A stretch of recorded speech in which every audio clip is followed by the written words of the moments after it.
Bonjour à tous, j'espère que vous allez bien. On est le 13 mai et je voulais en fait vous faire une petite vidéo pour vous tenir au courant de ce qui s'est passé depuis mon accident au Texas. Et en vrai, je me suis dit, bon, c'est un truc qui normalement est censé être assez exceptionnel. C'est pas tous les jours, j'espère que, ou à chaque course en tout cas, que je vais me péter quelque chose et que je vais devoir du coup arrêter l'entraînement pendant quelques temps.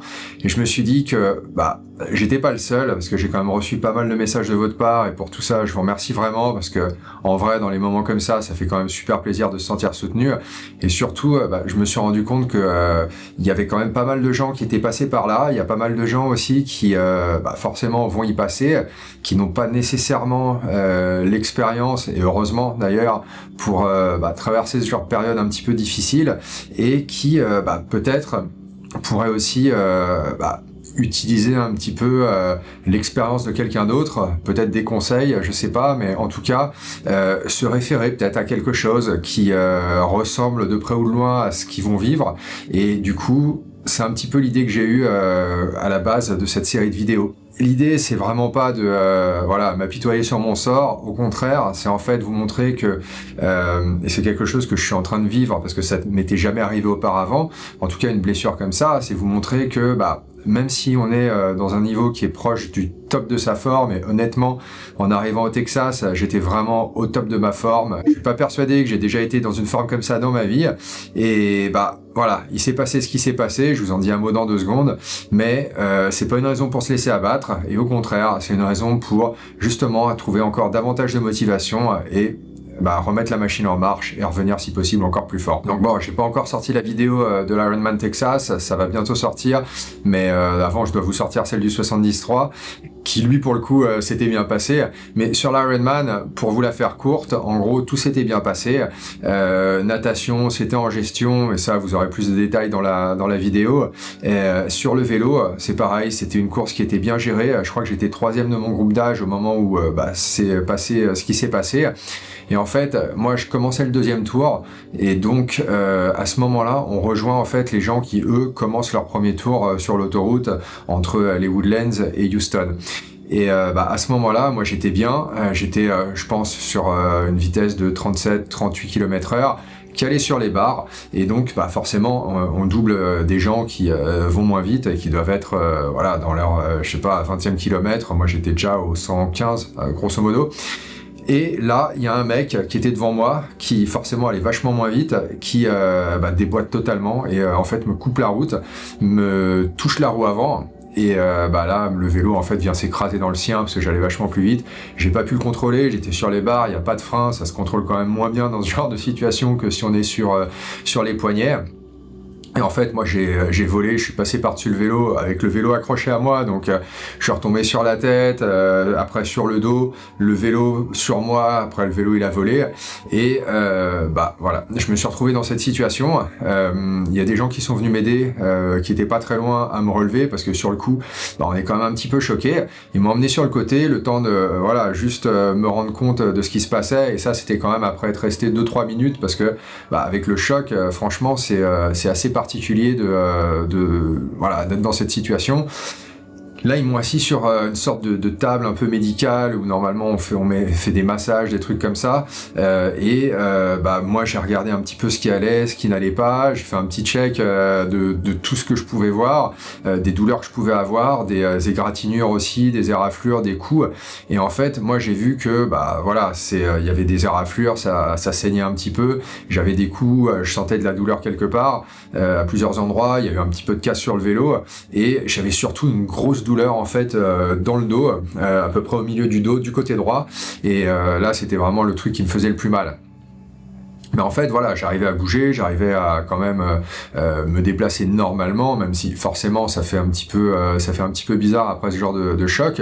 Et je me dis, bon, qu'est-ce que je fais? Est-ce que j'arrête là ou est-ce que je repars et peut-être que voilà, la machine va repartir, c'est peut-être le choc, avec l'effort, ça va peut-être disparaître, je sais pas, ça va faire circuler le sang. J'avais aucune idée de ce que j'avais, et donc je change la roue avant parce que la roue était explosée, et je repars donc pour les 65-70 derniers kilomètres du parcours vélo. Et là, assez vite, en fait, je me rends compte que ça va être difficile de pousser parce que j'ai en fait une douleur énorme quand même dans le dos, et je me dis bon, je m'étais jamais pété quoi que ce soit, et je me dis si jamais c'est quelque chose, c'est probablement musculaire ou peut-être un nerf coincé, je sais pas trop, parce que voilà, j'arrive à bouger normalement, j'ai pas une douleur qui est vraiment insoutenable. Donc je finis ça, et en fait c'était vraiment de la souffrance, cette partie-là du début à la fin, et j'arrive à la T2, mais c'est pareil, vous aurez vraiment le détail dans la vidéo du Texas sur le débrief. J'arrive à la T2, bon, j'arrête, je rentre au logement, et vraiment là ça commence à faire mal. La douleur commence à s'installer un petit peu plus, donc bon, il faut prendre un petit peu des anti-inflammatoires, un petit peu de paracétamol, alterner tout ça, mais bon, je me dis voilà, ça va passer, c'est rien de fou. Alors la nuit, forcément, c'est assez difficile, qui suit la course, je sais pas trop comment me poser, si je suis sur le dos ça fait mal, sur le côté gauche ça fait mal, le côté droit je peux même pas m'y mettre parce que là vraiment ça fait très mal, et voilà, je passe la première nuit comme ça. Le lendemain matin, on avait une petite visite prévue sur Houston, au truc de la NASA, donc on va là, j'arrive à marcher normalement, ça fait mal, mais j'arrive quand même à conduire. Bon, voilà, rien de particulier, je m'inquiète pas particulièrement parce que voilà, je suis pas particulièrement douillet non plus, donc je me dis ça, c'est quelque chose qui va passer. Il y a rien de cassé a priori, surtout que de l'extérieur, il y avait rien à ce niveau-là, à part les petites égratignures que je peux avoir partout ailleurs sur le corps en fait. Et donc, il y a cette journée-là qui se passe. Le lendemain, on fait une autre journée, pareil, dans le coin. Après, on doit prendre l'avion. Donc, déjà, il faut tout ranger. Il y a les valises à porter, le vélo. Il faut conduire de Houston jusqu'à Dallas. Après, il y a tout le bordel avec l'aéroport, l'avion. Ensuite, il faut conduire de l'aéroport à la maison. Donc, c'est pareil, c'est un petit peu long. On arrive à la maison, il faut tout débarquer. Donc, Sandra m'aide bien quand même. Je fais quand même pas ça tout seul. Mais voilà, j'arrive quand même à faire des efforts. C'est pas non plus la mort. Et donc là, ça nous amène à peu près au mercredi soir, sachant que la course était le samedi. Donc, et là, mercredi soir, je dis bon, ça passe pas vraiment. Jeudi, c'était férié. C'était le 1er mai, et vendredi, je me dis bon, ça passe vraiment pas, je vais quand même aller faire une radio, on sait jamais, parce que j'avais pas fait ça aux States, je pensais que voilà, c'était rien de fou. Je vais faire une radio, donc j'avais pas de rendez-vous ni rien, je vais direct aux urgences qui me prennent, qui me fassent ça rapidement.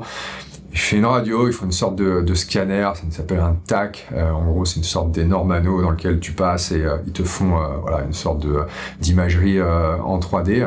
Et l'idée c'était de voir si il y avait à la fois de la casse au niveau des os, mais surtout s'il y avait aussi des dommages à l'intérieur, au niveau des tissus, au niveau des organes, parce que forcément c'est quelque chose qui, voilà, une douleur qui perdurait, qui ne s'estompait pas, et du coup c'était quand même nécessaire de vérifier que tout allait bien. Donc j'attends les résultats, j'ai reçu une prise de sang, là tout va bien, aucun problème.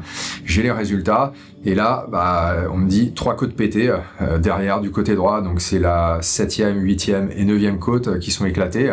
Une seule fracture à chaque fois, pas de multiples fractures, mais bon, il y en a quand même 3, et un disque en fait, ou plutôt une vertèbre qui est pétée également du côté droit, la L1. Et ça, par contre, ils savent pas trop si c'était là ou si c'était déjà avant. Donc, bon, on sait pas trop, quoi. Mais en tout cas, il y a tout ça. Et là, je me dis, la fatigue, quoi. Parce que direct, ce que je vois, c'est que ça veut dire pas de sport. J'avais pas repris, à ce moment-là. Ça veut dire pas de sport. Ça veut dire des semaines, voire des mois à, voilà, vraiment devoir y aller doucement, devoir faire très attention à ce que je fais en termes de gestes. En fait, avoir, un gros stop en plein début de saison, et donc forcément ça fait chier, en plus de être super gênant dans la vie au quotidien, parce que c'est une fracture qui est pas extrêmement douloureuse, dans le sens qu'on peut vivre avec. C'est quand même super gênant, ça fait mal, surtout quand on fait un faux mouvement, on n'y pense juste pas, et en fait c'est même pas un faux mouvement, c'est juste un mouvement de la vie, un truc tout à fait normal, et un truc aussi con que se moucher, tousser, aller aux chiottes. Enfin vraiment, on se rend compte que le haut du corps, pour tout et n'importe quoi, ça travaille, et c'est assez incroyable comme le corps, voilà, est vraiment interdépendant, chaque partie dépend d'une autre. l'autre, et un simple mouvement fait appel à tout un tas de muscles, et c'est assez intéressant à voir. Et donc du coup, après ces résultats-là, ce qu'on m'a dit, c'est il faut encore 2-3 semaines vraiment sans aucune activité, il faut pas bouger, tu restes à la maison, tu te reposes, tu portes rien, tu fais pas de gestes un peu chelous. Pour dormir, allongé, c'est pas possible, c'est vraiment du coup dans le canapé, un peu entre allongé et assis pour pas que ça force, en tout cas pas que ça appuie sur la zone, pas que je sois assis non plus, parce que bon, déjà pour dormir c'est pas ouf, mais surtout que ça va forcément appuyer un petit peu aussi d'une autre manière, donc c'est vraiment voilà, une position un peu chelou qui permet quand même de pas mettre trop pression dessus et qui permet quand même de dormir pas trop mal, même si clairement ça a pas été les meilleures nuits de ma vie. Je me réveille généralement vers 2-3 heures du mat parce que voilà, je suis pas bien, ça m'a fait un peu mal, ça me réveille et après je mets un petit peu de temps à m'endormir. En plus avec le jet lag, donc autant vous dire que depuis qu'on est rentré, c'est clairement pas le meilleur sommeil que j'ai pu choper. Mais bon, là du coup, ça faisait 2 semaines que j'ai pas eu du tout d'activité, je suis pas sorti de la maison, je suis vraiment assis en train d'essayer de trouver la manière la plus confortable de juste me poser. J'ai pas repris d'anti-inflammatoire ou de choses comme ça, parce qu'au final, c'est pas quelque chose que j'aime beaucoup et je me dis que c'est vraiment un truc de confort, donc tant que j'arrive à supporter la douleur, il n'y a pas vraiment de raison de prendre ce genre de choses-là. Mais au bout d'un moment, ça commence quand même à peser et je commençais vraiment à avoir envie de reprendre une activité, même si c'était juste super léger, mais quand même faire quelque chose parce que déjà, je supporte juste pas de pas faire quelque chose et de rester assis. Et au-delà de ça, j'ai pas non plus envie de retarder le moment où je vais quand même pouvoir reprendre quelque chose, histoire de pas trop perdre et de pas repartir de zéro. Donc, ce que j'ai fait, c'est que dimanche dernier, c'est-à-dire il y a 2 jours, j'ai repris le vélo, donc sur le home trainer naturellement, en position assise. J'ai même pas essayé sur les barres, de toute façon ça n'a aucun sens. Et l'idée c'est vraiment de remettre tranquillement la machine en route, faire tourner les jambes, faire circuler un petit peu le sang, retrouver un petit peu d'activité. Et donc là je suis parti de 155 watts à 170 watts sur 1 heure, progressif, très facile. J'ai même pas l'impression de transpirer. J'ai refait ça hier, cette fois-ci j'ai fait 155, 190 watts, et tout à l'heure je vais refaire la même chose en fait, histoire de retrouver un certain rythme. Ce que j'ai remarqué, c'est que à ces intensités-là, que normalement j'utilise soit pour m'échauffer, soit entre des intervalles à une intensité vachement plus élevée, vraiment juste pour la récup, le rythme cardiaque il a pris entre, on va dire, 10 et 20 BPM en plus, ce qui est un petit peu normal dans un sens parce qu'il y a quand même eu 2 semaines sans aucune activité et en plus de ça la position elle est pas ouf sur le vélo, mais quand même ça m'a un peu foutu le cafard parce que je me dis c'est après autant de travail arrêter juste 2 semaines et retomber à ce niveau là c'est pas ouf. Après je sais que c'est passager, je sais que j'ai pas tout perdu, c'est juste que en remettant la machine en route forcément il y a ce genre de choses qui se passent. Après il faut passer outre, il faut se dire que c'est vraiment très temporaire, c'est absolument pas quelque chose qui reflète le niveau de forme, c'est juste quelque chose qui reflète l'état d'un corps qui se remet en marche après 2 semaines d'arrêt, tout simplement. Donc rien de grave, mais pour l'instant ça veut dire que j'ai juste repris le vélo. En même temps on m'avait dit pas de sport avant 3-4 semaines, plutôt 4 que 3 d'ailleurs. Après 2 semaines j'ai quand même repris un petit peu, mais très léger, pas de mouvement du haut du corps, certainement pas de torsion du torse parce que c'est vraiment le genre de truc qui peut faire mal je pense. Et ensuite ce que je vais essayer de faire, et en fait c'est vraiment l'intérêt de cette série là, essayer de partager avec vous justement quelle est l'approche que je vais avoir et comment je vais m'y prendre pour retourner à mon niveau et si possible dépasser même ce niveau-là avec la motivation que je peux avoir maintenant pour tout péter et revenir plus fort pour la fin de la saison. C'est vous partager comment est-ce que je vais m'y prendre pour tout remettre en place petit à petit. Donc la course à pied c'est probablement quelque chose qui reviendra en dernier à cause des chocs tout simplement parce que c'est à la fois la question du gainage du haut du corps pour courir, des chocs que ça génère, qui risque de poser problème. Parce qu'en réalité, j'ai pas envie d'avoir une reconstruction qui se fait à moitié parce que j'ai repris trop tôt ce type d'activité. Donc ça, je vais encore attendre un petit peu. Je vais commencer peut-être à refaire de la marche un peu rapide sur tapis, sans choc, peut-être en l'inclinant aussi, histoire de voilà muscler un petit peu la partie postérieure, histoire de pas repartir depuis zéro non plus quand je recommencerai à courir. Et en natation, c'est pareil. Je vais essayer de voir cette semaine, plutôt vers la fin de la semaine, comment ça se passe, sans faire de gros mouvements. D'abord juste avec un snorkel, peut-être avec des palmes, certainement avec une planche, voir si voilà j'arrive à faire des mouvements sans que ça me fasse trop mal, déjà avec les jambes, voir si le gainage ça met pas un stress un petit peu trop important sur le haut du corps.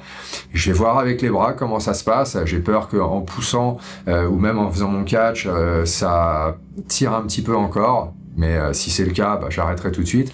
Mais en tout cas, voilà, je vais commencer à reprendre les choses petit à petit, mais sans me presser, sans me stresser, parce que au final, bah, comme vous l'imaginez probablement, la saison, elle va avoir une toute autre tête. Normalement, je devrais participer au Challenge Roth c'est début juillet, je crois, c'était le 7 juillet. J'ai reporté ma participation encore une fois à 2026. Donc là, il n'y a plus de course en juillet.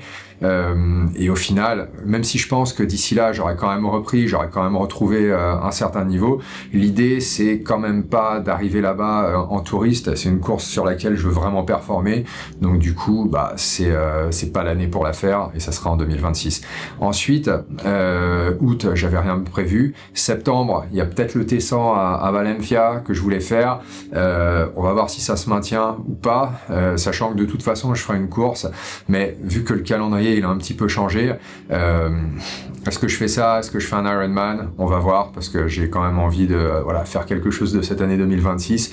Et surtout, j'ai envie quand même de me fixer un objectif pas trop tard, avant la fin d'année, histoire de quand même me mettre un petit peu de stress une fois que je serai reparti pour vraiment travailler, vraiment devoir me remettre en selle le plus rapidement possible et essayer de retrouver un niveau, sachant que j'aurai une compétition à un moment donné.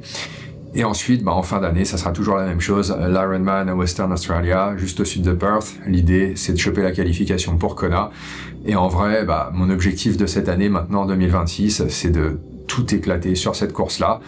C'est de revenir encore plus fort que je l'étais en fin d'année, en décembre. Et pour ça, j'ai encore quelques mois, j'ai encore 8 mois. 8 mois, ouais, ça doit être ça, pour y arriver. Donc, au final, c'est une épreuve qui est pas ouf, c'est quelque chose que clairement je souhaite à personne, mais qui malheureusement arrive quand même à pas mal de monde. Et l'idée de cette série, c'est pas de faire de beaux montages, c'est pas de vous mettre de belles images, c'est vraiment d'avoir quelque chose de brut, d'assez organique, juste qui vous montre mon quotidien, semaine après semaine, de comment est-ce que je récupère, comment est-ce que je reprends l'entraînement et comment est-ce que je vais m'y prendre pour performer lors de ma prochaine course. Donc bon, ça va être un petit peu différent d'habitude, mais en tout cas, j'espère que ça vous plaira. Écoutez, c'est à peu près tout ce que j'ai à vous dire pour cette première vidéo. Et en tout cas, moi je vous dis à la semaine prochaine pour la suite.